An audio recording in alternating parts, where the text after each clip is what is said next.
मी मान्य सरांना विनंती करतो की यांनी सोनू उर्फ भूपती याला संविधान व श्रीफळ देऊन त्याचे आत्मसमर्पण करून घ्यावे आणि त्याला पुढील आयुष्यासाठी शुभेच्छा द्याव्यात। सोनू उर्फ भूपती हा आपल्या AK-47 रायफलसह मान्य मुख्यमंत्री सरांसमोर आत्मसमर्पण करीत आहे।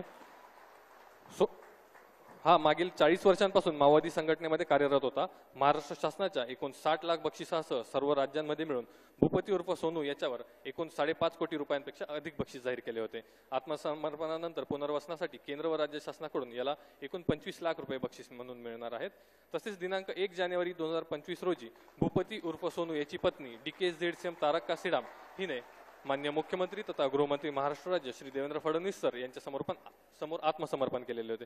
मान्य मुख्यमंत्री तथा गृहमंत्री महाराष्ट्र राज्य श्री देवेंद्र फडणवीस सर यांच्या प्रयत्नांमुळेच इतक्या मोठ्या प्रमाणावर मार्ग भरकटलेले माओवादी सदस्य आत्मसमर्पण करून ते लोकशाहीच्या मुख्य प्रवाहामध्ये सामील होत आहेत व त्यांचे जीवन सुखकर होत आहे। याबद्दल आजच्या या कार्यक्रम प्रसंगी सोनू उर्फ भूपती याची पत्नी तारक काशीराम यांच्याकडून मान्य मुख्यमंत्री सरांना पुष्पगुच्छ देऊन त्यांचे आभार व्यक्त केले जात आहेत।